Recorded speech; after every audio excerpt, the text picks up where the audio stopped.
Welcome to Creature Guide Live Daily News. For those of you that don't know, my name is Ethan. Today we're going over a new species of theropod that's been discovered over in Europe, as well as a new species of sauropodomorph, and taking a look at what's going on with some wolves over in Yellowstone. And we are streaming on both Rumble, YouTube, and Kick. So let's dive back into the Mesozoic, possibly, I'm assuming before the late Cretaceous period. So, from Sci News, new species of plant eating dinosaur identified in Switzerland. A new genus and species of long necked herbivorous dinosaur that lived during the Triassic period has been identified from fossils found in northern Switzerland. Well, we do find different species of prosauropods, or especially of the family Plateosauridae, from the country of Switzerland, as well as adjacent areas such as different Triassic deposits of Germany, even Belgium, France, England, um, and even different areas of Italy. So, who are these people? They look a little um, sullen, I should say. Maybe a bit sad because it could be the dry season, but it seems to be quite plentiful, at least in horsetail ferns in this depiction. Uh, I wonder what species. Actually, there I think seems to be. they're sad because they think they're people. It could be that, or because these guys have a bit of a genetic issue. Because looking at the front feet of these individuals, as well, especially of this species, these do not seem to be the same type of sauropodomorph. It seems to have almost ground sloth-like feet, which is not very peculiar when it comes to different species of Plateosauridae in general. It's not peculiar. Well, yeah, this is almost non-existent for that type of a foot. You know what it reminds me of? Let's bring up a Calicotherium. This is going to be a push forward into the Phanerozoic era in general. So CHAL, ICO THERE. What is this guy? I mean, apparently he's some sort of a hybrid. That's why he seems to have a bit of a gloomy face. He also seems to be quite stocky. This is almost like a bit of a earlier sort of a restoration or depiction of different types of platysauromorphs. Okay, this Calicotherium was given like a Harry Potter werewolf sort of a four-limb type of a reconstruction. Unless there's been a certain species that we have found recently, because there have been different types of Calicotherium mammals found from the Oligocene of Asia. So this is somewhere between 25 to 32 million years ago when these herbivores existed. So despite its um, mythical type of appearance, this is not definitely not a species of dinosaur, but it's also not a carnivore. We don't even have any evidence, like with what we do in certain larger species of ground sloths from the Ice Age or Pleistocene of South America, of these animals at all being omnivorous. Is that better? Yep. These are a group of, I believe, parasodactyl mammals, so more closely related to tapirs, rhinos, and horses that lived in the Oligocene of different areas of Mongolia, China, possibly into certain areas of like Uzbekistan, Kazakhstan. And in some cases, they could reach well over 2 tons or pushing possibly 4,000 pounds or a little over like 1,700 kilograms. So I believe these might be some of the forelimbs of the Calicotheres. Rather strange sort of pedicure-like look. Um, I mean, just also when it comes to the Calicotheres, despite their elongated, neck structure, they are a bit more closely related to horses, but not so much giraffes. I think in some cases people might assume that. Those might be an early lineage of rhino in the background wallowing in the mud. And these are possibly smaller horses in the foreground near the species of shrub. I thought those Now, dog-looking things are what you were saying were rhinos for a second. I'm like, what? And then, um, then I saw the rhinos. yeah, I I mean, think the hippo. Are those hippos or rhinos? those are rhinos. I think this lineage, the dog-like carnivores, are a group that's actually very distantly related to the lineage. These are not members of Canidae, and I believe this might have occurred just before Canidae evolved. It's not hitting me though this precise lineage. They did exist further back into the Eocene epoch, however. They probably would have gone after very young caligatheres like newborn calves and possibly the different species of smaller rhinos within the region. Also considering rhinos at this point, they're not very large. Well, it would also depend on the lineage, but you have certain species that are maybe weighing somewhere around 150 to maybe 300 pounds, or pushing somewhere between maybe 70 to probably like 140 kilograms. So, why was I mentioning that? Oh, yeah, because it looks similar to that sauropodomorph depiction. So that's rather odd. Also, it's like even like a bit closer to sloths, though. Despite um their toe claw like structure, these are not closely related to sloths. Back to the Triassic. So this, I'm guessing, is taking place somewhere around maybe 215 million years ago, though possibly even further back. I do wonder who those two specific archosaurs are in the bottom. Look very Rausukian like. And I don't even believe that's a hatchling in the center. I think that's just simply a very small species, considering you had different members of Paracrocodilomorpha or the Pseudosuchians that could be smaller than like a small breed of cat in some instances. So let's head back and see what else is going on. So Sklythymia schutzi lived approximately 210 million years ago in what is now Switzerland. So this is during the last 8 million years of the Triassic period. Though Plateosauridae, which I'm not sure if this specific species, or we're not sure at the moment, is a member of, considering there were a few other groups outside of Plateosauridae that would represent the prosauropod lineage. But Plateosauridae first evolved about 228 million years ago during the mid Triassic and would eventually um, go extinct about 190 million years ago, which is interesting considering the lineage would proceed for another 10 million years. So the ancient animal is one of the earliest representatives of Sauropodomorpha. I wouldn't say that. It goes back 18 million years at least. Actually, I believe in some cases probably a bit further. Well, not Plateosauridae, but the prosauropods in general, to around like 231 to 232 million years ago. That's what we know of at the moment. A large group of long-necked herbivorous dinosaurs that includes the sauropods and their ancestral relatives.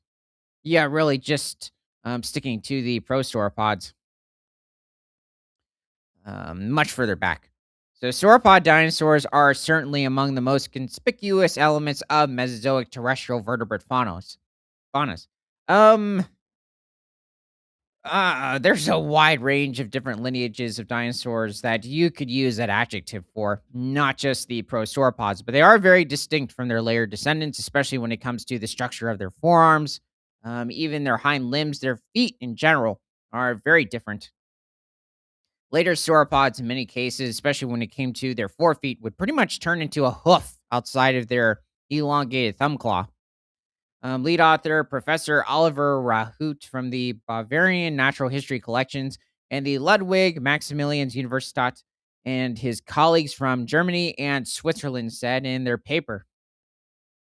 And do feel free to put in your opinions about these different species of animals in the comments and the chat. So they include the largest terrestrial vertebrates and were the dominant herbivores in many Jurassic and Cretaceous ecosystems, probably accounting for a great part of vertebrate body mass in many environments in which they were abundant. However, the origin and early evolution of the group is still less well understood.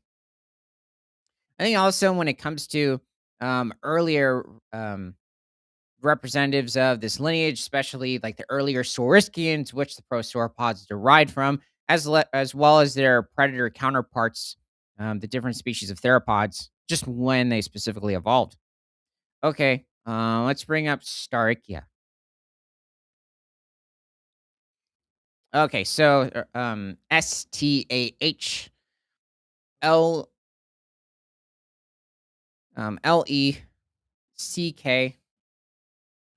Stahleckria. Should be a Dicynodont.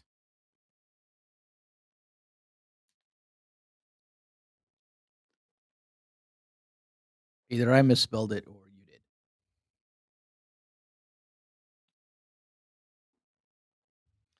Um. Okay. Stahleckria.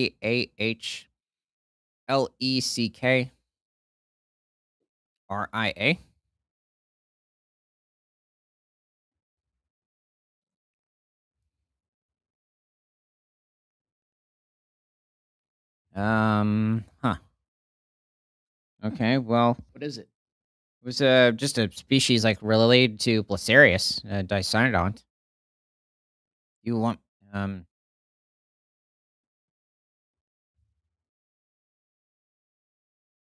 Now I have it. Oh. Okay. So this was also around the time when you still had many species or different lineages of proto-mammals still roaming a wide range of Pangaea at this time. So the massive supercontinent that had been around since the Permian period, well over 280 million years ago. Well, this doesn't look like that. No, this is another species of recently discovered crocodilomorph. It's not hitting me the specific genre, but I do wonder who those proto-mammals are in the distance. This might have been towards the earlier Triassic, so maybe pushing some around 240 million years ago, possibly earlier. Does that look better? For a species of Gorgonopsian or some close descendant to animals like Dimetrodon. But, this is definitely not the Dicynodont. Okay, this is a species of Dicynodont. I'm not sure if it's that specific, like Stalacaria, species, which was from Brazil and Namibia around, probably 215 million years ago.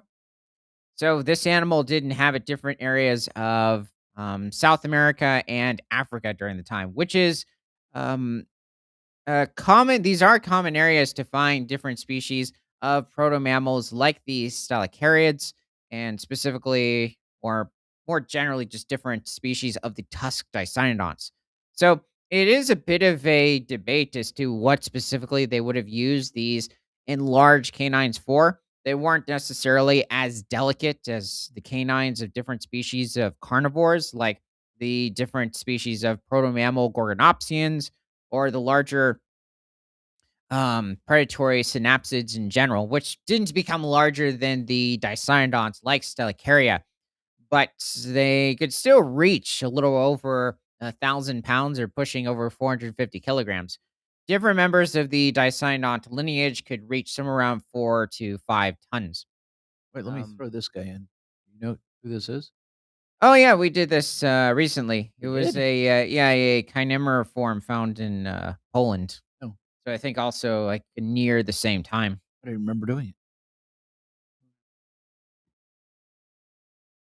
So these were herbivores and they did not have any teeth inside their mouth. So it was almost like the oviraptorids, so the lineage of carnivorous dinosaurs that would appear later into the Cretaceous period, except they have a little bit of like a tooth sort of a protrusion towards the upper part of their jaw. However, this was not a trait found in the different species of Dicynodont Okay, I have to show this. or the Canimera forms. Yeah, yeah. Okay, first of all, I could see people like especially if you're over in the Sahara Desert possibly, wearing bandanas to keep the sand out. But besides that, um I don't know why okay. Well, first of all, this wouldn't exist because there is no species of marine reptile or just species of prehistoric animal in general that looks like this, or has a skull that this is this wide compared to people. So, I just thought it was yeah, funny. this looks like something from King Kong, um, or I like wonder if that's what it is. maybe Star Wars, but yeah, I have Star no idea. Wars. And I'm guessing the drone I don't think is picking anything up because It you looks like could a drone carrying a drone. yeah um That's what it looks like. It looks like it's a drone carrying a drone. I could see a bit of an excavator in the area to help with removing sediment in some regions, but it's still having to be quite careful with not hitting the bone and making sure wherever you're obtaining the dirt, it's not coming to contact with the fossil as well. But maybe it's just supposed to represent an excavator coming over and taking away the excess dirt that has already been excavated. So continuing, the fragmentary fossilized remains of Scalithymia schutzi were found in the Swiss canton of Schaffhausen.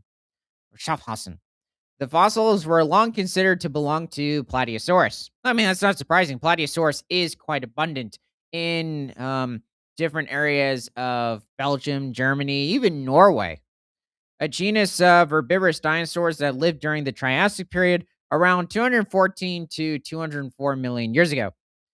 Oh, okay, the genus. Possibly. Um, Plateosauridae did extend into the Jurassic for another 12 million years. So, what are now Central and Northern Europe, Greenland, and North America? So Professor Raoult and co-authors re-examined the specimens and concluded that they were from a distinct species of sauropodomorph dinosaur, although Scalithymia schutzi probably looked quite similar to Plateosaurus. This dinosaur, with an estimated 9 to 10 meters or 29.5 to 33 feet body length or foot, is already significantly larger than the latter.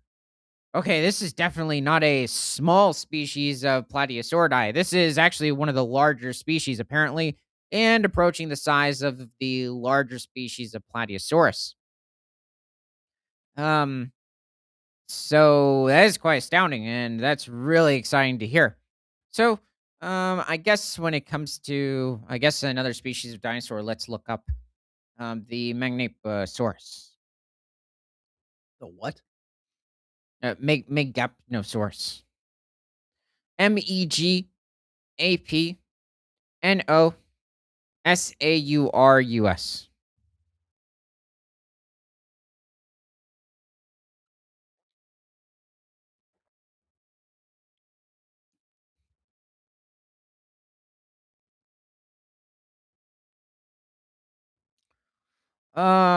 I mean, this could be him.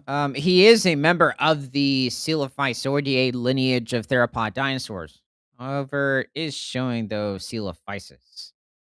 Um, hmm. I mean, for Coelophysis itself, yeah, it's a pretty good reconstruction.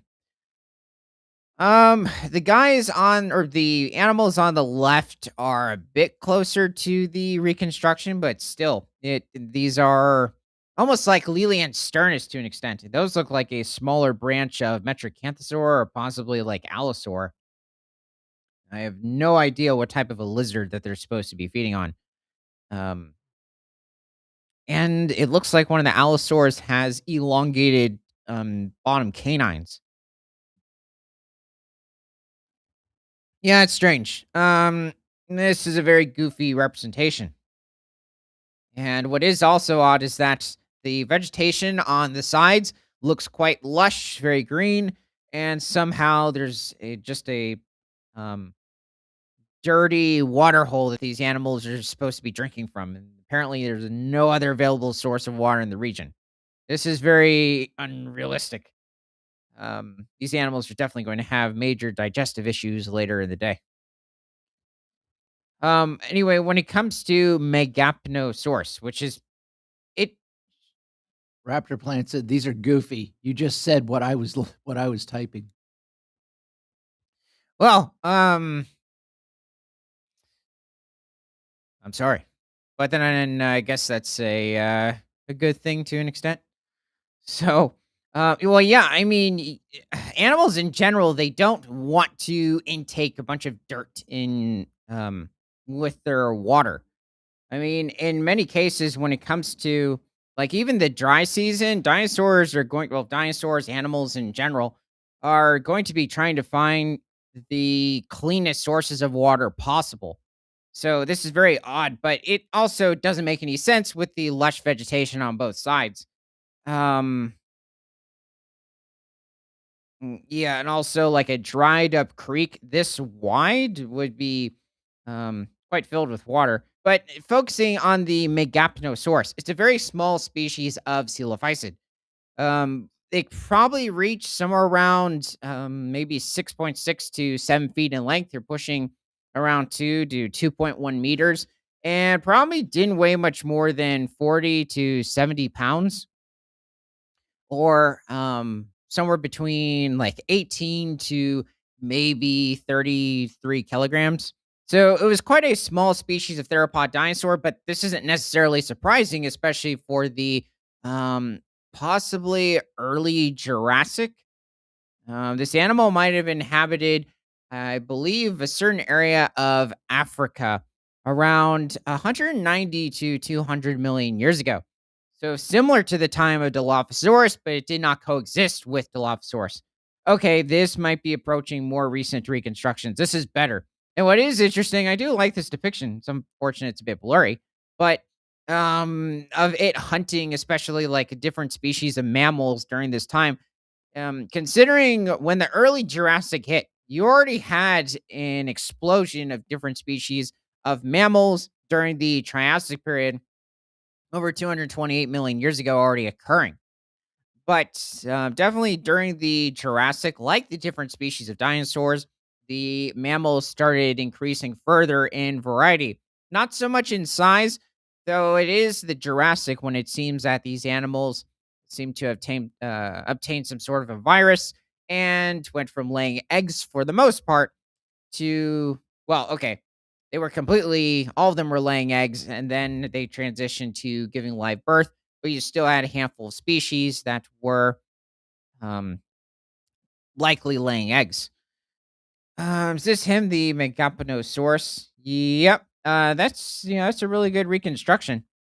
It is interesting. It does have a bit of like a later Proceratosaurid Tyrannosaur type of a build, like with what you see in Guanlong, Dilong, or even Proceratosaurus itself. But it is very different and also quite distantly related to the later Tyrannosaur Proceratosauridae lineage that won't evolve until maybe about 162 million years ago during the mid Jurassic. So, this is over 40 million years before those animals would evolve. Um, There's no crest on this one. this seems to be a certain species of Heterodontosaur, but we only see like the bottom part of the skull of the Megapnosaurus. Heterodontosaurs, in many cases, were quite small. I mean, even 80-pound um, Heterodontosaur species Is that better? it's probably fair game for Megapnosaurus. Yeah, I mean, that is a good reconstruction. Wow. I mean, if this is a model, that is pretty good. Um, yeah, I mean, I mean, it is interesting. Why do you have it where different members of the Coelophysoideae lineage of Triassic theropods evolved much more elongated crests compared to some of their earlier ancestors, like Coelophysis itself, compared to this species? um, where you also had it where different lineages of Neotheropoda would evolve larger crests like the Dilophosaurus, Saltria venator, Dracovenator, and they tend to be much more enhanced with those specific species. Possibly, who's the other individual? Samosaurus, but they're quite distantly related to each other. I mean, Neotheropoda is a very wide branch of theropod dinosaurs, first evolving during the earlier late Triassic. But yeah, I mean that is a good representation. So is this, but he's probably Wait, I found a better one of that. going to be in quite a lush area. I think it's just basing it off of like the fossil area that it was discovered in. That's a little better. Um, yeah, slightly, especially when it comes to the lighting. But I didn't mind like the dim sort of background. At least it made it a bit more eerie and mysterious. But I mean, that's better. Now we can actually see the I'm different eating your patterns. friend. Yeah, the different patterns on the animal. Um, so yeah, I mean, it is interesting how we're probably looking at one of the earliest mammals to eventually give rise to larger species like the calicotheres, the different species of mammoths, saber-toothed cats. So let's see. Professor. Oh, wait. I already said. So the new species was apparently very robust and, like its gigantic descendants, probably moved on all fours while Plateosaurus mostly walked on its hind legs. Oh, so it seems to be that this is one of those species of plateosaurs that had the ability to become quadrupedal because, yeah, Plateosaurus seems to have very small forearms compared to its body size. So it really doesn't seem capable of putting any weight on its front limbs. I still think the overall structure of the feet in the painting are quite odd and caricature-like. So the discovery of Sclithymia schutzii shows that at least three different species of early sauropodomorph dinosaurs lived 210 to 220 million years ago in what is now Switzerland. Sclithymia schutzii is a derived sauropodiform and might even represent the immediate outgroup to sauropods. So,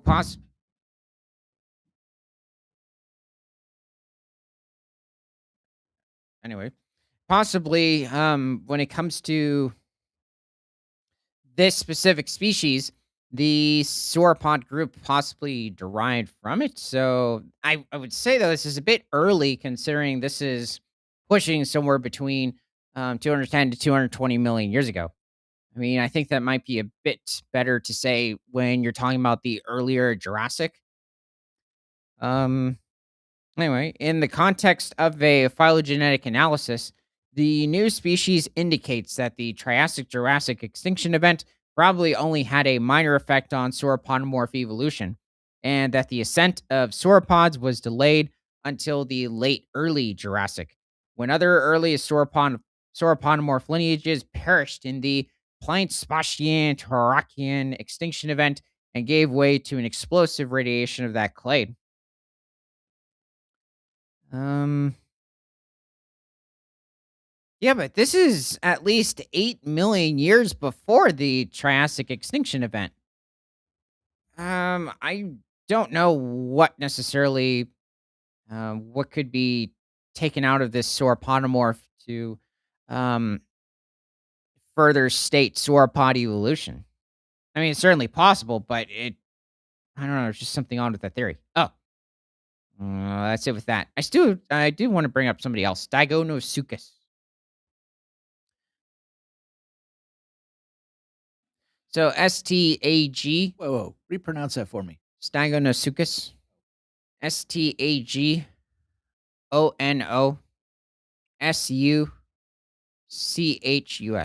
It should look somewhat like Postosuchus, but I believe was definitely more quadrupedal.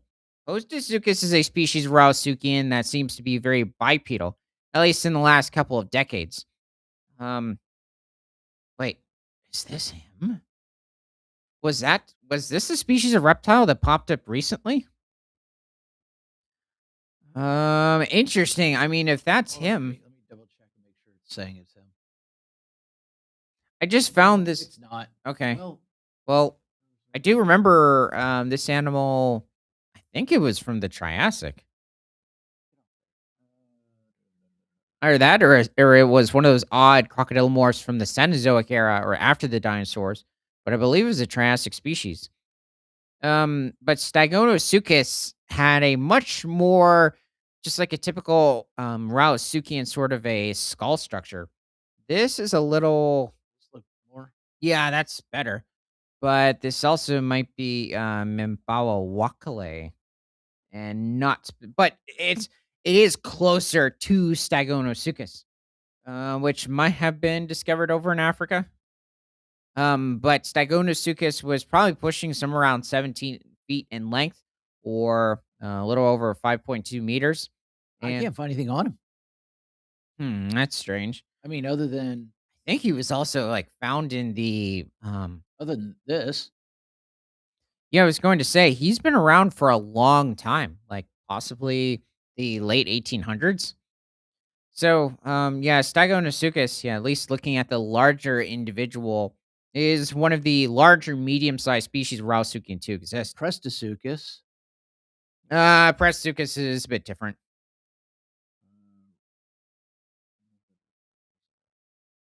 But yeah, when it comes to his forelimbs, compared to the rest of the body, this also seems to be a bit more of like a sleek sort of a species Rausukian. It's trying to give me Sarasuchus. That's strange. That is Not definitely Sarasuchus. Saurasuchus or Cygnasuchus. Stegnosuchus. No, Oh, SEG. Segnosuchus.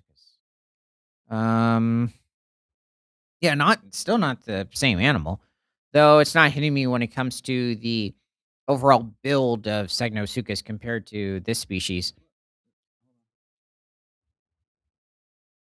Okay, yeah, that is definitely not him.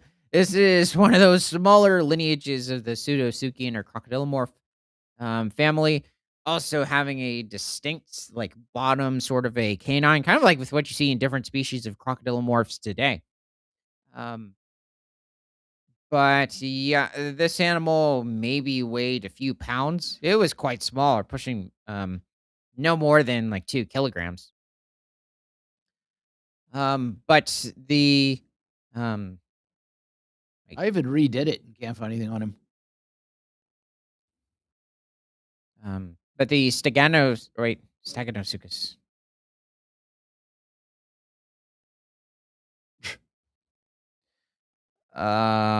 I think that's an ichthyosaur. I could be wrong though, but It's putting it up as the same thing. 1938. oh, wait a second. Yeah, I don't think that's an ichthyosaur. Huh. I can't find anything on this guy. That's strange. Okay. Let's head over to the whatever's going on in the next part of the Mesozoic. So, from Sci News, new predatory dinosaur identified in Portugal. So, a team of paleontologists from Portugal and Spain has found fossil fragments from a new genus and species of Carcharodontosaurian dinosaur. Well, this is definitely a almost like Megaraptorid or Dromaeosaurid sort of looking Carcharodontosaur, at least from the added feathers of the drawing. Very thin lower legs though. They seem completely out of proportion with the thigh. Like, I'd worry that they would break in this instance. Or possibly the artist gave him slightly too long of ankles or not a long enough shin. That might be what it is, not a long enough shin. The new dinosaur, specifically named Lucevinator santosi, lived in what is now Portugal between 153 and 145 million years ago. So this is one of the earlier Carcharodontosaur species that existed during the Jurassic, which Carcharodontosaurs from this time tend to be ignored for odd reasons. They're not very common, but they definitely also have been known for some cases well over a century. So the ancient predator was about 3.5 meters or 11 and a half feet long and 1 meter tall or 3.3 feet in height and walked on two hind limbs. That's pretty much every single species of theropod. Even the herbivores were walking on two legs. They were all bipedal. Not necessarily for all these saurischians, so that would be including the prosauropods and the sauropods, but for theropods, all of them were bipedal. It belongs to Carcharodontosauridae, a large group of carnivorous theropod dinosaurs from the Jurassic and Cretaceous periods in the clade Allosauridae. They did evolve a bit later into the Jurassic, like probably not much more than like 160 million years ago, maybe slightly further back, but relatively late into the Jurassic. So Lucevinator santosi as an early branching or hmm? As I think it's supposed to be is an early branching Carcharodontosaurian Allosauroid, said team leader Dr. Elizabete Malafaye from the Universidad de Lisboa and the Universidad Nacional de Educación a Distância and her colleagues. Okay, well, guess Portuguese. Usually it's oh, it might also be Portuguese sometimes when we're talking about dinosaurs in Brazil. Keep thinking it's just Spanish. So it represents the oldest member of Carcharodontosauridae, defined in the Upper Jurassic of the ancient supercontinent Laurasia, and extends the record of this group, which was already represented in the lower Cretaceous of Europe. Okay, so when it comes to Laurasia, so this is talking about the continents that would consist of North America, Europe, and Asia. Yes, it would also include Greenland, but Greenland geo- um, s- when speaking geographically, would be just part of North America.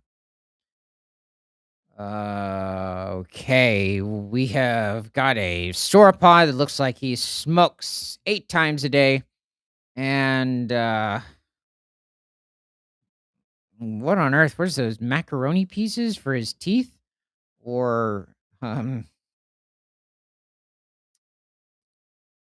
this guy's a crackhead. Um, like this guy, um, I'm not even sure if he's a sauropod. He looks like something from like one of the older Godzillas, which also looked like they were constantly on stuff.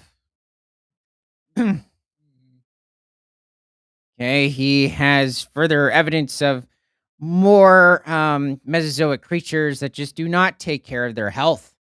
So, this is actually, however, a distinct species of Chinese early Cretaceous dinosaur. I believe this was from somewhere around 100 to 110 million years ago. He did exist. Oh, seriously? Yeah. Oh.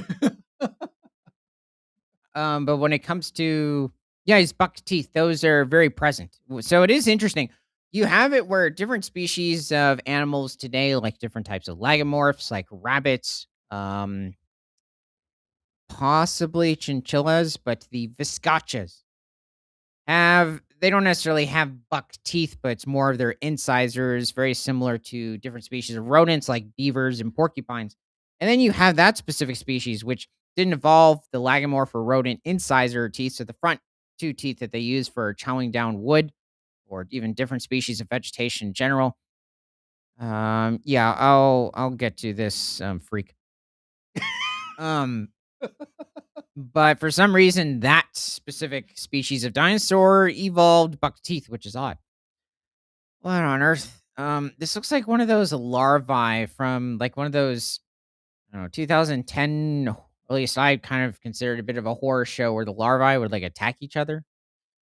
Um, or maybe he's like an evolved version of Tremors. So yeah, Kevin Bacon probably has warned people about this specific species of. Um,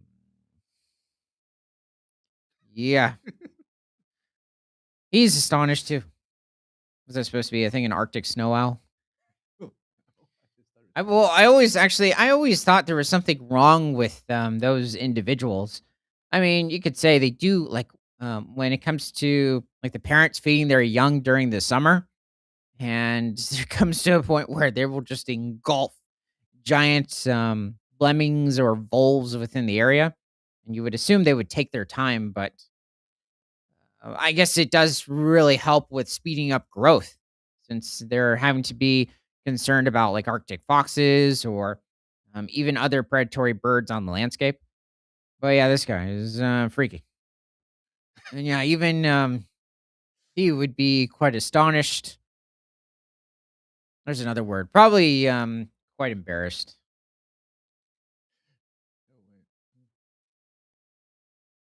Oh, oh, well, I think there was let's bring up an actual species of dinosaur, not all of these. Trying to think of another word. Just very inbred creatures. So Barosaurus. So Barosaurus.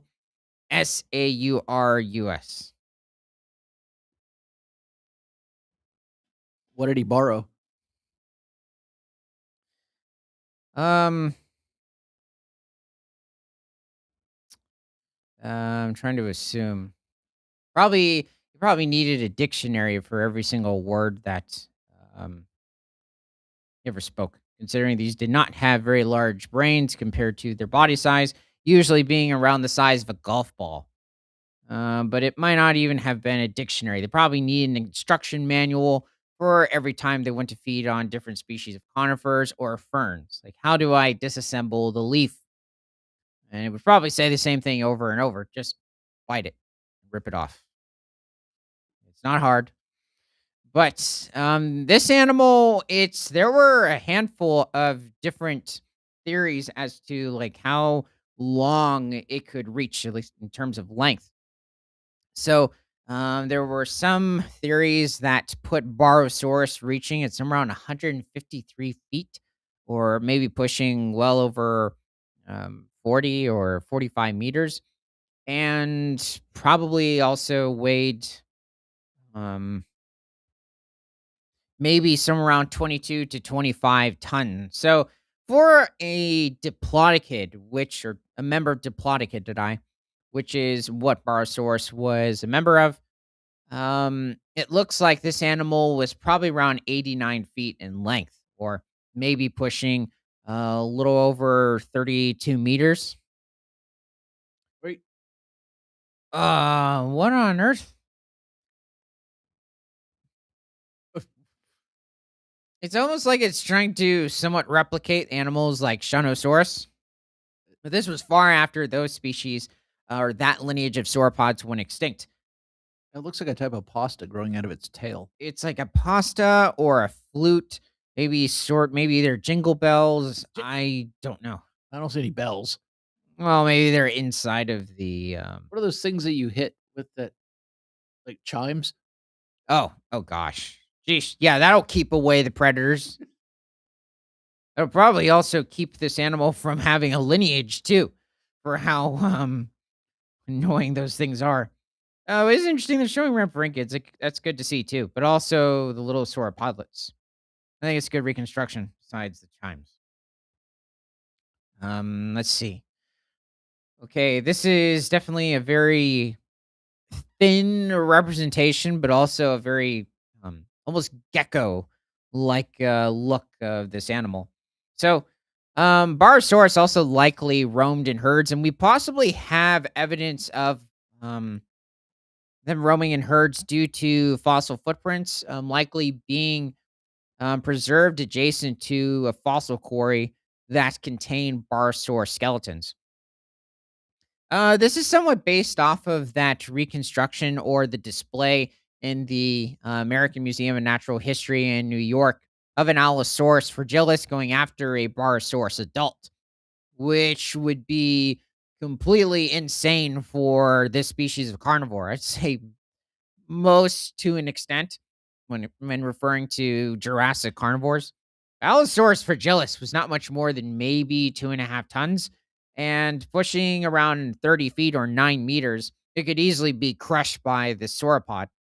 Also, you could have it where if the Parasaurus were to get a direct hit, but it might be a bit trickier in this instance, it could possibly stick a thumb claw into the Allosaurus's skull and kill it, or at least its neck. Um, Yeah, this is a good reconstruction. This animal was found, I believe, back in 1889 by um possibly Othniel Charles Marsh and another colleague, or it was another group of three paleontologists, but it was discovered over in certain areas of Wyoming and Colorado. So what do we have here? Oh, so I think it's supposed to be like two very small allosaurs against what? Oh no. They stuck a Brachiosaurus skull on this Barosaurus. Oh no. They gave it extremely small forelimbs compared to its body size. What is it? Okay, now it's a prosauropod. And even the youngsters confused because apparently it's quadrupedal and it also has a brachiosaur sort of a neck structure and a skull, except it's a bit horizontal, which it seems with most of the sauropods in general. They would have had vertical or upright neck structures. Yeah, this is very far off. You would have not had, unless there was like an issue with the animal genetically, you would have not had sauropods walking on just two legs. They needed all four to support their weight, at least when you're talking about long term and it's not just a brief, like rearing up on their hind legs to reach higher up in the trees or to smush a predator or even another sauropod individual, especially during the breeding season that probably occurred. And his thumb is on the wrong side as well, and he shouldn't have separate fingers. That was horrible. And the allosaurs weren't good either. Everything was terrible. Okay, this allosaurus looks like he's a beggar. And the sauropods even look astonished. Like, what happened? I thought this was Colorado and everything was flourishing. The economy was great because it's lush here. Well, we I'm trying to think of something else that would be occurring, but this was also around 151 million years ago during the late Jurassic of Colorado. So you would have likely also had it where the barosaurs. Okay, there's something about this picture that looks like it. It's weird. I don't know. Well, it looks like one of those depictions from the early 1970s or the 1960s. Oh yeah, this is much better. Ugh, finally a breather. Oh, wait a second. Oh no. It's got a very, at least in my opinion, I mean, it could be fine. I think I see an extension of his like bottom rib cage area or just the belly region. Well, besides that, I mean, this is a much better representation of a Barosaurus, but Barosaurus tends to be reconstructed with having a much longer neck compared to its body size, but also a bit less just overall wide and muscle. Uh, Akita Bear said, "Amazing pictures reflects they were intelligent species." Like I said earlier, it's very possible that, like I think we made the joke about Barosaurus needing to borrow, instruction manuals every time he had to eat a different species of plant. Even when it came to approaching different water sources. The question is, how would he open it? You would have to give him an automatic mechanical one because it would be too much for his Wait, here we go again. brain to process. But yeah, these what? Wait. mm, Okay, well, I did mention England earlier, I swear I don't do this. or This guy just comes up and he's listed under Barsaurus. it's not surprising. There are certain dinosaurs or animals like the same picture will pop up for different animals, but maybe it's from me mentioning like Plateosaurus we have discovered over in England, but there was probably another animal that I mentioned. Um, yeah, okay. Okay, I have to put this up because I've never This is seen it. Megalosaurus. Oh, of course, Iguanodon shows up. I get it because I mentioned, Central Europe, so Switzerland, Belgium, Germany, England, and I mentioned Plateosaurus, and I might have mentioned certain other prosauropods, also Dicynodonts from the area. These guys are like, wait a second, we're the icons. We were the original founders of paleontology. You need to include us always. How dare you? Um, Yeah, they're These are like, "We are the iguanodons? holy grail of prehistoric animals. You cannot compare us to anybody else, but really you can't, leave us out." Jeez, Iguanodon. Well, this is more of like an early 1900s or late 1800s depiction of the ornithopod. They, in almost every case, were reconstructed as being or standing vertically upright. Their tail was dragging on the ground. There were certain instances with the diplodocids, like possibly Barosaurus itself, having to you would have needed a trench, or they would have possibly have created a trench on their own with their own bellies to walk through the landscape because they were reconstructed like a reptile further back with or typical reptile with their hips splayed out to the side. Wait, And here we have the older Parasaurolophus. This looks like 1950s or yeah, I'm going to guess somewhere around there. Where also there was that massive area of tissue that was placed underneath the crest. I mean, you still have certain reconstructions that still add that type of a depiction, but the crest is much longer, much wider compared to its body size. Though I just keep finding funny ones. they tend to display the herbivores also as being quite afraid of everything around them, and that wouldn't be the case. Why does this look like a person sitting down? Yeah, this is Charles R. Knight's version, I think, of Trachodon. So this is a species of hadrosaur from the late Cretaceous of North America about 70 million years ago. Yeah, a very, you could say, duck bill compared to more recent reconstructions of hadrosaurs, which have a beak that protrudes downward towards the ground. Also, you would not have had like a very um almost eel-like tail to their overall build. And also the feet should have more like a hoof type of a They reconstruction. they get funnier. But yeah, I would say he always looked too relaxed. Like everything's okay. There's nothing to worry about. Whoa. Um, who is this supposed to be? I don't recall a species of prosauropod. Maybe earlier into the Triassic, like one of the first prosauropods to exist, or they're just the early Saurischians. That don't have a definitive sort of like theropod or sauropodomorph sort of a classification, but feeding on flesh and what on earth would it be feeding on too? One of them's feeding on a plant, the other one's feeding on. Maybe some larger dicynodont or larger like pseudosuchian or just Okay, one of this those one's not carnivorous goofy, I just like it. herbivores. Yeah, this seems to be from a bit later.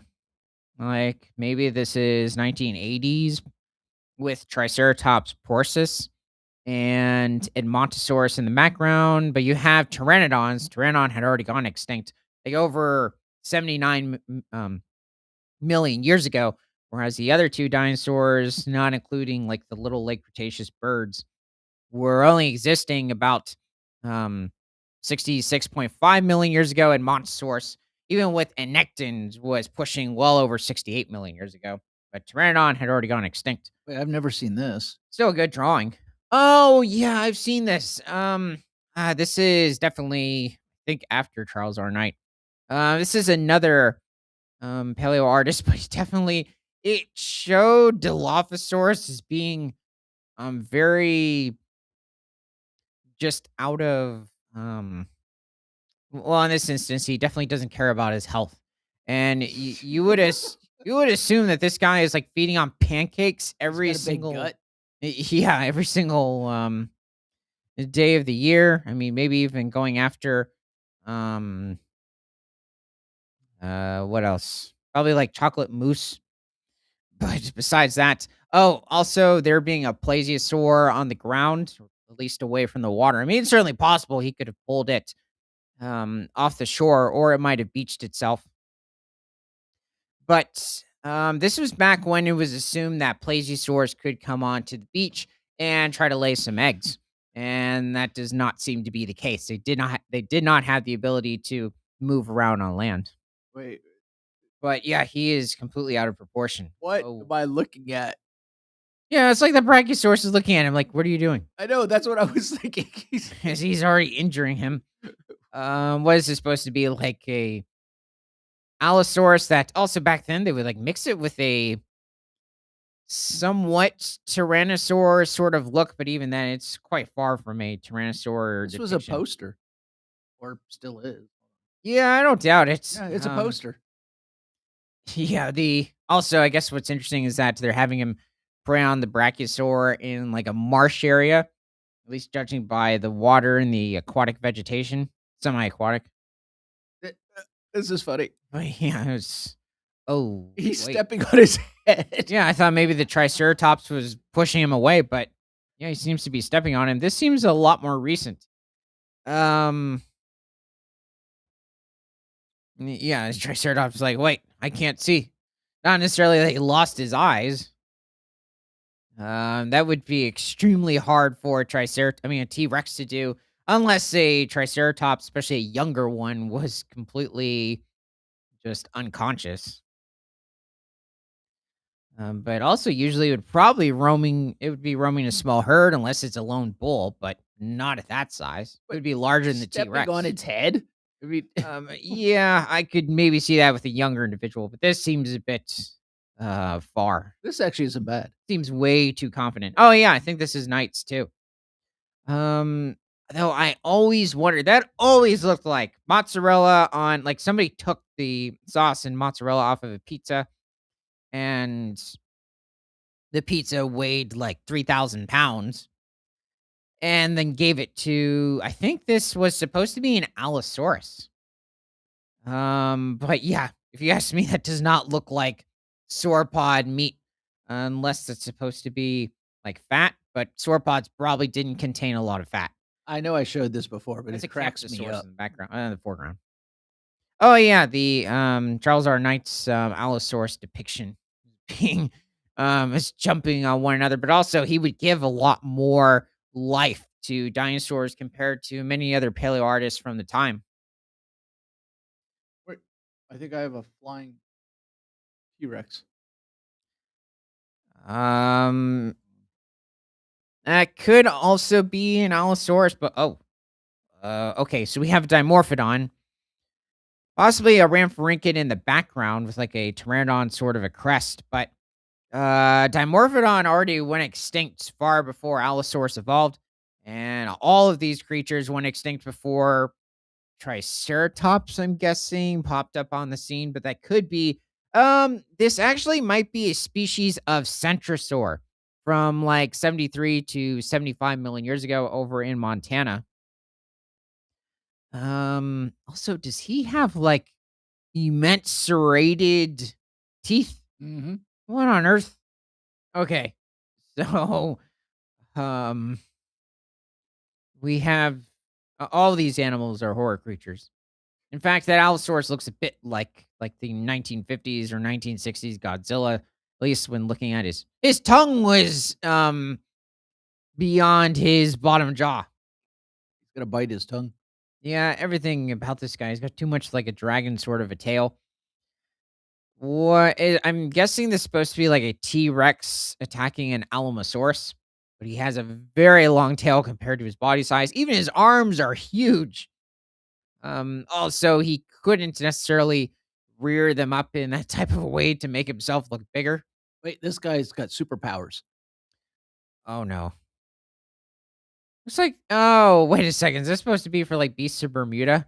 I don't think Where it so. No, this is just a painting. oh, well, I mean when it comes to just that little circle or glowing piece of macaroni. I'm not sure. That might be an Albertosaurus in the background. But yeah, this is probably it's supposed to represent like Alberta, Canada, about 75 million years ago during the late Cretaceous. Wait, this is funny. This guy is somehow in a pond Oh, that's smaller than him. wonder if I was guessing Megalosaurus, but seems to be like a younger T Rex going after some species of elasmosaurid. It wouldn't take much to take out an elasmosaurid. They had quite weak neck structures, especially if you were to twist it in this instance. That's it. Elasmosaur is finished. And also, the elasmosaur has a genetic condition like that um Barosaurus did with its small front limbs, tiny fins. It can't swim with, or at least very well with, literally like leaves as flippers. Though also, what's it doing in fresh water? Considering the fresh water would probably kill it. Um, it's really hard to say at this point, but considering you have certain species of reptiles that are able to tolerate freshwater and saltwater today, and even certain species of shark. Okay, that guy still cracks me up. Yeah, he seems too relaxed. Considering he's having to be concerned about like different tyrannosaurs or aggressive ceratopsians in the area, I've even got other hadrosaurs. I have vegetables on my mind. Yep, that's what it seems like. And this guy is trying to deadlift to that branch.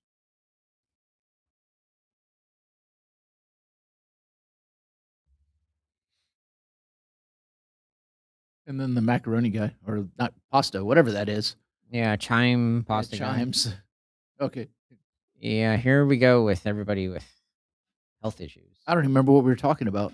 I think it was the Carcharodontosaur from late Jurassic Portugal. Wow, they found a decent amount of him, but as usual, well, I wouldn't say as usual, but in many cases, when there's this much of the body, especially if larger theropods have been discovered, the skull tends to be missing. With sauropods, in many cases, you can still find parts of the skull. It's just usually not complete. And we've got pretty much all of the pelvis, much of a decent amount of the caudal vertebrae or the tail vertebrae. What, three ribs, part of the back vertebrae, and fragments of the cervical vertebrae or the neck. Um, they also seem to be comparing it with Acrocanthosaurus and another earlier species. In fact, this was one I wanted to bring up, Veteropreistosaurus. So, Vetero, Pristisaurus. Think you misspelled him.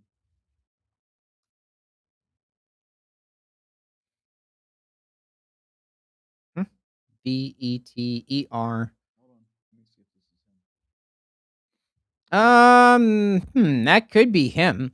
He is in a much earlier species, in fact, dating to the Jurassic, so around 155 to 160 million years ago. And this animal also wasn't necessarily very large. I think it was pushing somewhere around 15 to 20 feet in length, or maybe 4.5 to 6 meters. Yep, here we go. This was one of those species of earlier Carcharodontosaurs, and unlike most of the depictions of this lineage, they tend to be depicted as going after different species of larger sauropods or medium-sized sauropods, which is true. But this species was going after different types of stegosaurs. So this animal seems to be going after a very distant relative of the Kentrosaurus. Huh. That could be him. I think it's like a depiction from like the 1990s. Oh no, they're making it out like an Amargasaurus has the ability to run like an ornithopod, and I would say that Carcharodontosaur has far too large forearms, and um, I guess when it comes to the overall build, it might be okay, but still looks like he's taking some gear. Okay. Yeah, this might be a bit more realistic with a Carcharodontosaur look, especially for the late Jurassic. But I would say, apparently, a half of the ornithopod that he was eating is completely gone. It's just the upper half of him. That's a bit shocking. Wait a minute. I mean, it's certainly possible. They would have swallowed bones, and their digestive juices would have efficiently um, just made use of all the different nutrients.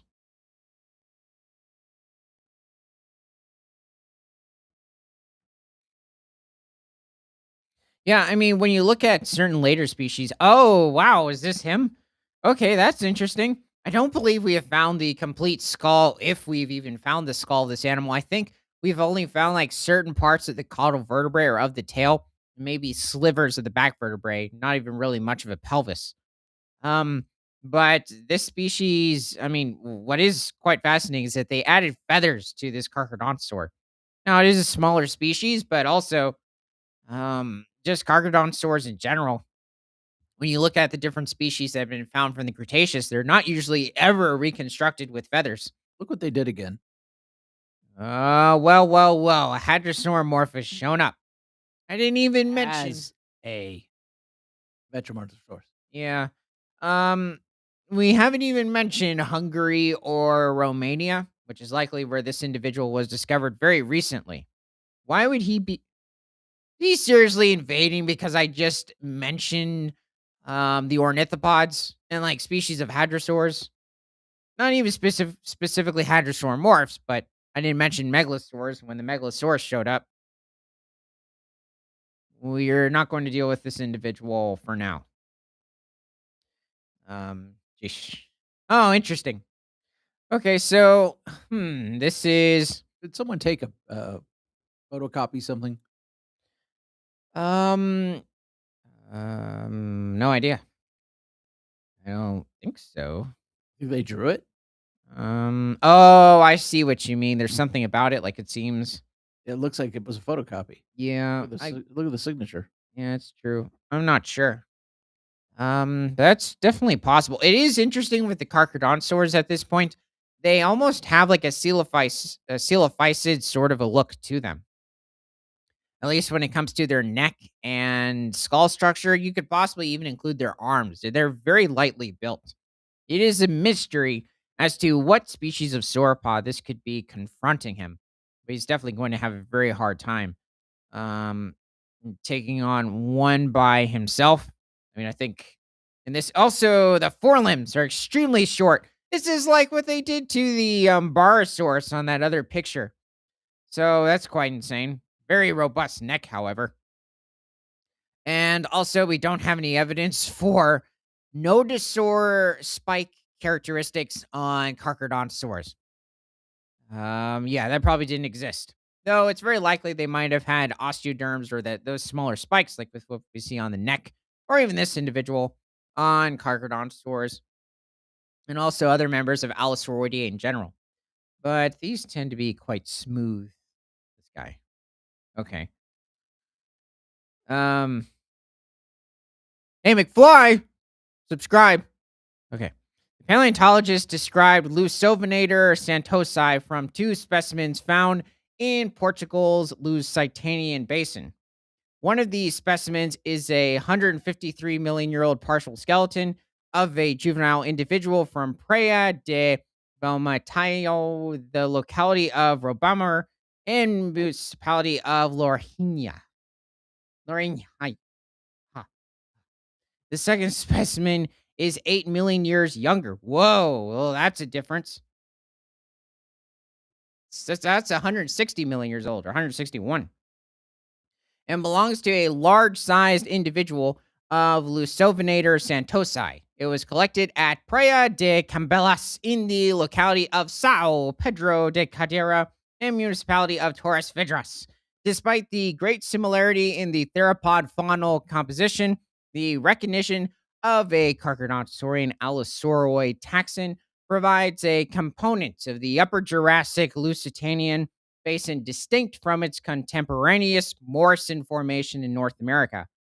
Um, yeah, I mean, for the most part, it seemed to be that we found a lot of very closely related species of dinosaurs, whether it's brachiosaurs, allosaurs, stegosaurs, who else? Diplodocids, even smaller lineages of theropod dinosaurs in southern Europe, especially Iberia, like we do over in the United States.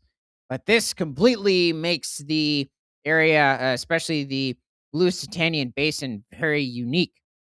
Um, Also, the Lusitanian Basin is probably what the Lusititan brachiosaur sauropod is named after. Um, I'm trying to figure out exactly what could be going on. So, let's see. Anything else?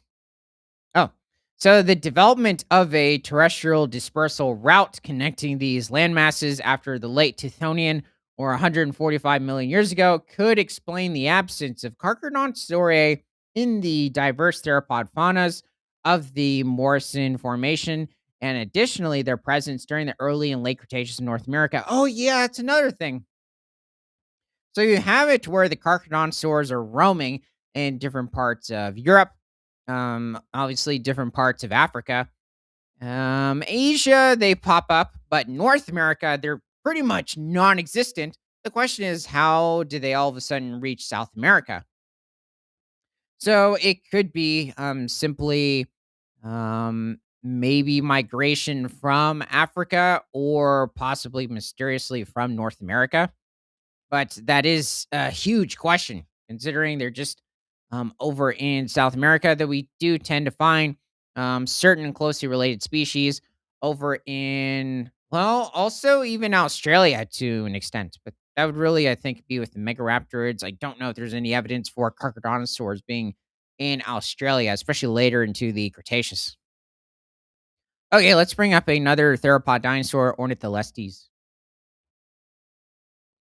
So Ornitholestes.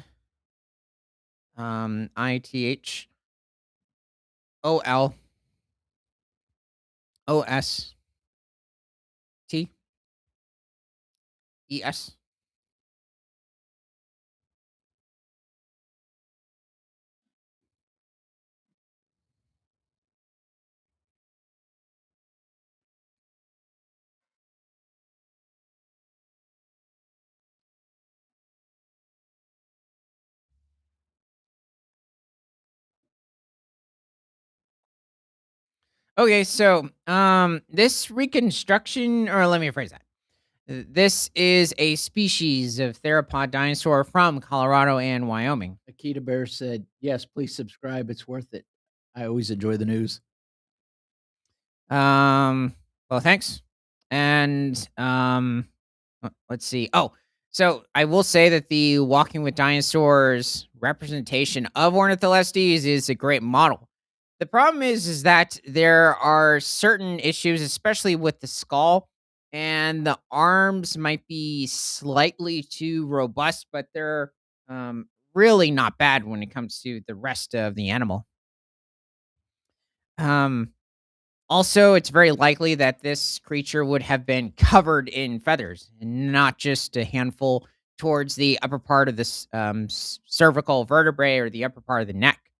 So, also when it comes to the skull structure, it would have been, yeah, a bit more, I guess, a bit thinner compared to um, like what we see on that model, and there isn't any evidence of this creature containing a crest at the top of its snout. So, um, It's on a lot of them. well, I think it's just the iconic sort of look, not just from Walking with Dinosaurs, but the older representation of Ornitholestes for decades. You had it to where that's how, in many older books, that's how Ornitholestes was reconstructed, until further analysis showed that apparently it was just the chipped part of the front snout of the Ornitholestes. So, oh, whoa, what on earth? These are not Ornitholestes. These are some later branch of Dromaeosaurid. Now, Ornitholestes is a member of the Maniraptoriform lineage of theropod dinosaurs, which will later consist of the Oviraptorids, the Dromaeosaurids, um, possibly the Megaraptorids. But that's actually not a bad depiction of an Ornitholestes. I think his teeth are sticking out. This animal might have been somewhere around 6.6 feet in length or 2 meters and maybe weighed somewhere around 80 pounds or pushing a little over 35 kilograms. So, likely feeding on, like it showed in the series, probably smaller dinosaur hatchlings, but also going after smaller species of reptiles, amphibians, maybe certain smaller crocodilomorphs in the area, and scavenging. It's possible, though, it might have fed on certain types of insects too, but it might have just simply fed on the overall ground dwelling animals within the region. Oh, so this would have been in Wyoming, Colorado. Actually, I believe also Utah around 152 million years ago. That is not Ornitholestes. This is a dromaeosaur from Alaska, possibly in the late Cretaceous period. It's also from prehistoric planet. And the series, I don't believe, had Ornitholestes. I'm not even sure if they stepped back into the Jurassic.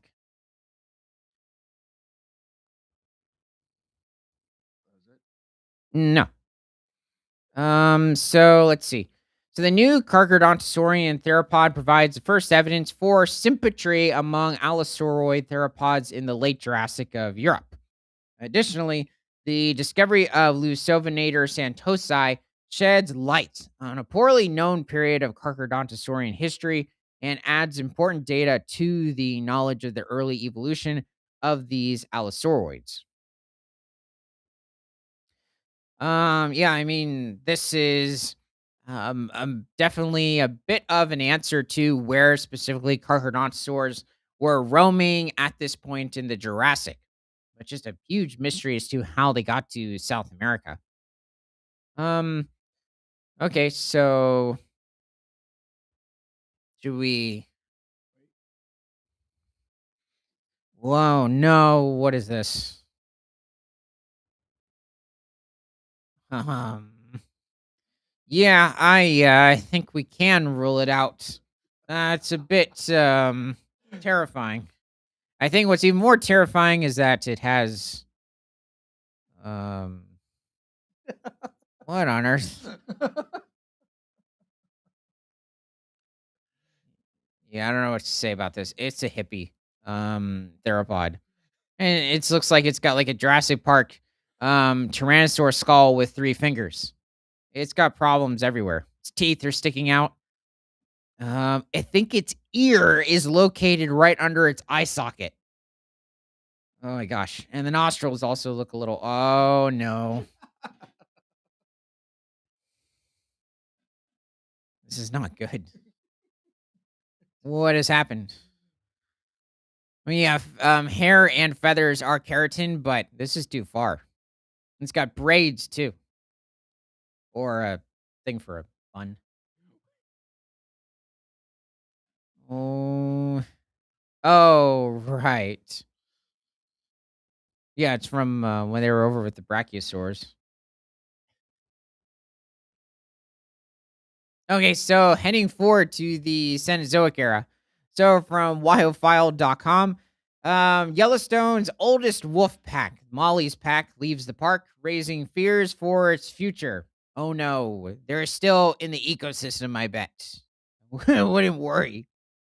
Wyoming officials say they recognize the Molly's pack historic significance and have taken steps to address the situation. But they rebuffed requests to adjusting a hunting season that's 2 months away. Um, okay. Let's keep going. I think it could have been worse with those with the hair on the dinosaurs. They could have added certain other kinds. I mean, it could be much worse. So let's see. So, Leslie Patton hiked into a remote reach of northwest Wyoming Sunlight Basin in December to post a trail camera where she'd earlier seen wolf tracks. At the time, a winter closure was fast approaching, and the Park County resident wouldn't be able to retrieve the camera and review the footage for months. When she hiked back to fetch her equipment on May 1st, the citizen scientist and author was greeted by one of nature's most primal noises, the howls of wolves. The sonorous canine's calls not far away foretold the footage she soon reviewed. I looked at the camera and I had the Molly's pack, Patton told File. Patton posted a 1 minute clip on her YouTube page. 6 wolves strung out casually loped over patches of snow in the timber. Hey, wow. I think I'm so used to just seeing them pop up in the Voyager's ecosystem. Of course, it goes to just take a pit stop. I need to sniff your butt. I seem to be just giving it, or might have been her. Not entirely sure. They seem a bit exhausted, like they've been walking for a while. I mean, you can have where these individuals are traveling over 30 miles a day, or pushing like some around 45, no, maybe 54, 55 kilometers. So I didn't identify them. Oh, okay. So that was on March 1st of 2026, 9:02 in the morning. So, but a biologist she knew confirmed the hunt she kept concealed.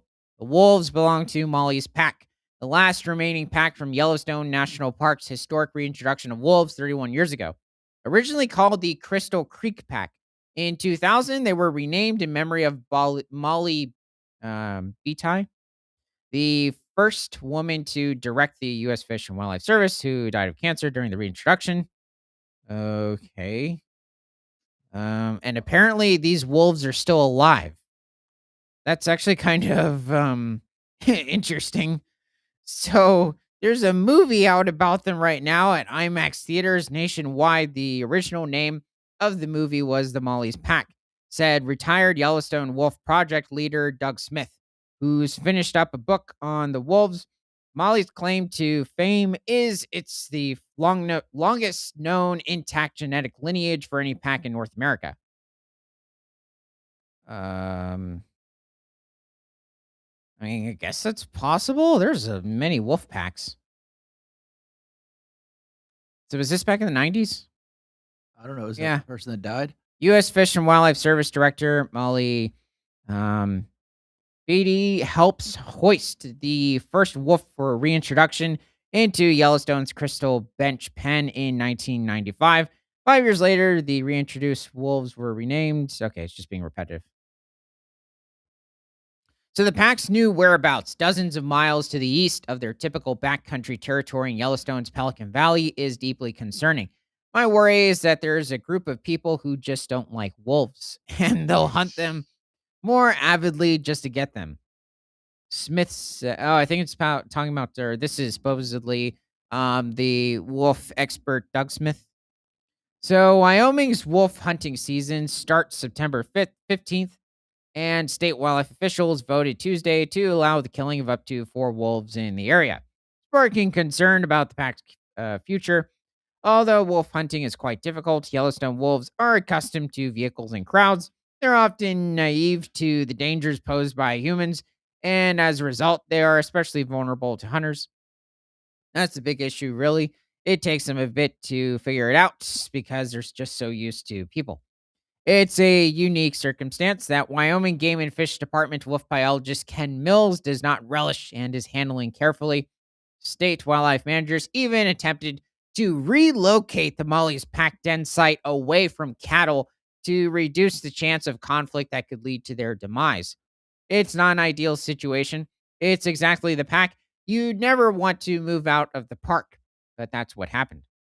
Yellowstone Wolf Project leader Dan Stoller, who succeeded Smith, says that the historically mild winter and sparse snowpack are the likeliest explanation for why Molly's pack wolves left the park for the most prolonged period in 3 decades. The prey that remained in the park were in better shape, they were hard to kill. Wolves need vulnerable prey to be successful. Were they wearing vests? Yeah, that's what I'm wondering, considering there's certain areas outside of Yellowstone National Park that have quite lush vegetation. I think a lot of the time it's made out like Yellowstone National Park is like a haven or this like just unique sanctuary among like different protected areas or wilderness regions among North America. In many cases, that's not true. So, right before Halloween, he said the Molly's wolves took off, presumably in search of easier meals. They move around before, especially in the winter, but historically, more than 90% of their travels were within the park. So, Molly's pack wolves weren't the only ones in Yellowstone making extraterritorial Extraterrestrial. forays last winter. The 8 Mile pack largely vacated the park last winter, he said in the Rescue Creek and Junction Butte packs. Or Butte. They might say Butte. Packs also made big trips. There are 3 tracking collar equipped wolves in the Molly's packs, animals that keep wildlife managers apprised of their daily movements. They've only returned to the park a handful of occasions since last fall. Wow, they really have decided to leave. They're just like, no, it has become unconstitutional here. We're not allowed to attack cattle or certain elk within the area. So we're leaving in search of freedom. S- Wolf butt pick. Yeah, here we have this is George Washington, and he's going to, I guess, cross the Yellowstone. So I guess the joke is not the Delaware, but Oh, jeez. Gosh. Yeah, I think he's just stretching, however. Yeah, this one looks very happy, but I think that's a husky or some sled dog.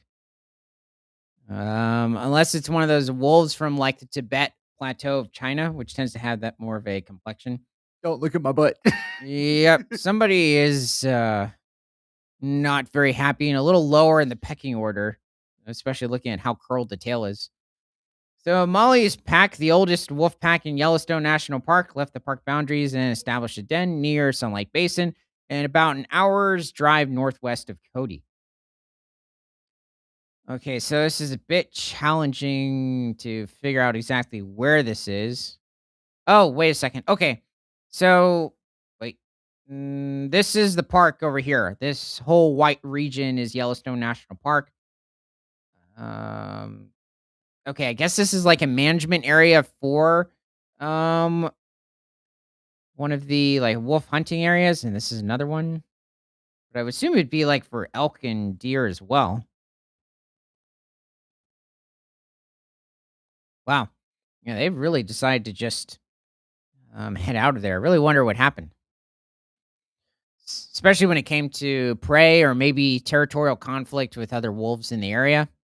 So, around the time the Mollies headed for Sunlight Basin, about an hour's drive northwest of Cody, 7 adults ran in the family group, according to the Wyoming Game and Fish Department's annual wolf report. Although the greater Yellowstone ecosystem's wolf population slumped significantly this year due to a distemper outbreak. Yeah, it was unfortunate. Apparently it took out quite a few pups. The Molly's pack only lost one member from natural causes in 2025. Okay, whatever that means. Another member, a 6-year-old male known as Wolf 1339M, peeled off the pack and has mostly been traveling solo after seemingly losing his alpha male status. Wait a minute, so which type of wolves are these? Um, Akita Bear and Keck is asking for uh, pictures of them. yeah, it's specific Rocky Mountain wolf subspecies. There's several different subspecies of gray wolf across North America, but I'm trying to think. It's like either maybe the Middle Rockies gray wolf or This? I don't think so. That also looks like a wolf dog to an extent. That could be it. That looks a lot more like a Yellowstone wolf. Wonder what he's standing on. But yeah, I mean, it seems pretty healthy. Though it does seem a bit like an older picture. This one's probably not one from the Yellowstone area. Something about its color complexion. It almost like has a bit more of like a sort of New Mexico or Arizona Mexican wolf type of a coloration to it, which for some reason have a bit more of like a beige or sort of orange or yellowish ting to their pigment. That's probably over in Yellowstone. I don't think it's over in like Canada, so it's probably not like Banff or Jasper. Um, Also just looking at the surrounding trees and the road itself. He also seems to just not really care for vehicles. Um, yeah, it's probably later in the year.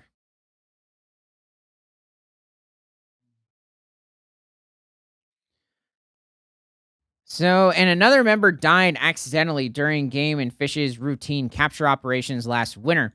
That wolf had pre existing injuries, bruising, and hemorrhaging from its head to its hip and did not survive being tranquilized. Wait, Oh, wait, what?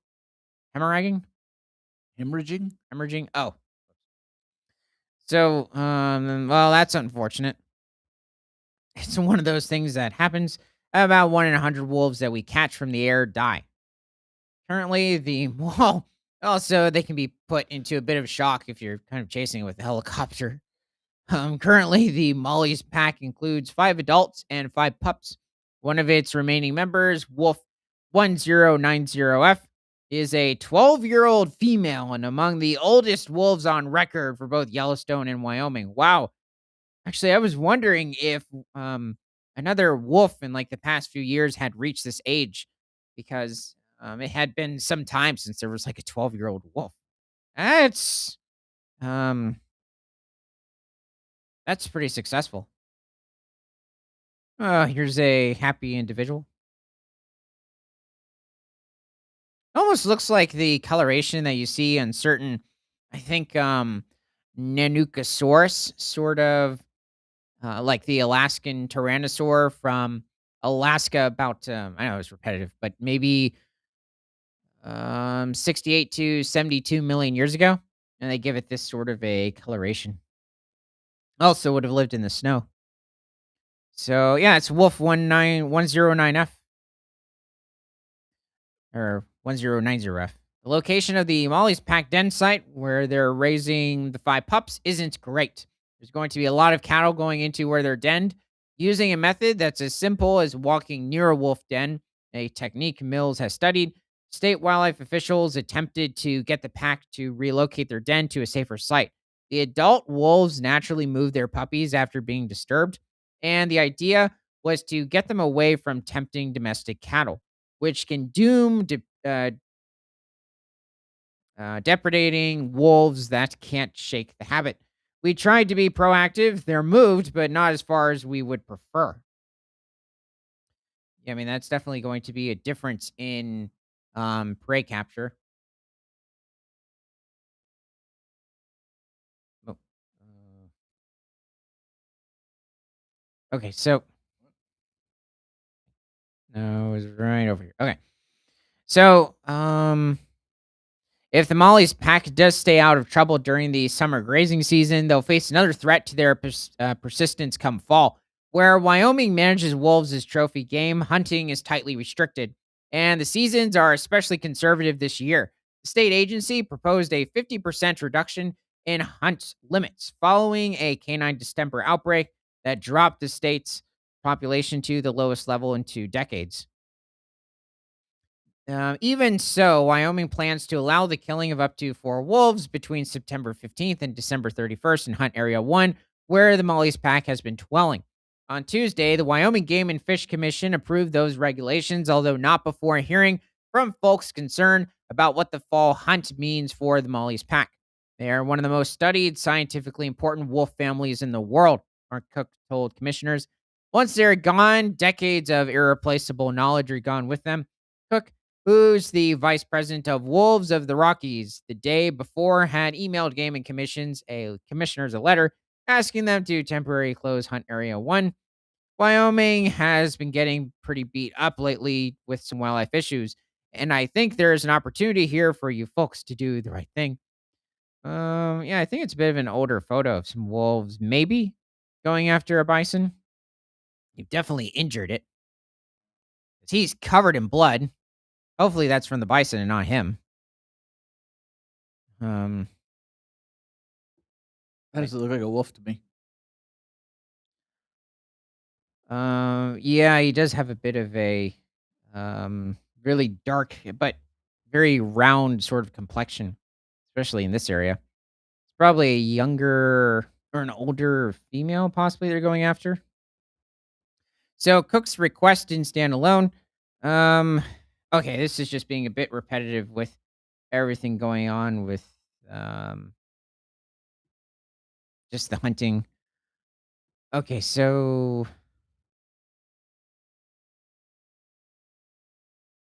Mills told WyoFile in an interview that Game and Fish has taken the same approach when other Yellowstone wolf packs have moved out of the park in the past, not treating them differently than others. The last 2 hunting seasons, 7 wolves were hunted from the Willow Creek pack, a former pack last assessed with 6 remaining members. And 2 wolves remain in Shrimp Lake pack after one of its wolves was killed by a hunter, and 3 more died to conflict related issues. So only time will tell if the Molly's pack also loses some of its members when hunting begins this fall. At least as of Monday, the pack was in a place where the hunters wouldn't have the chance. Ironically, just yesterday, one of my staff members in a monitoring flight said they were in Pelican Valley. I'm looking at some data. It does look like they were still in Pelican Valley as of about 12 hours ago.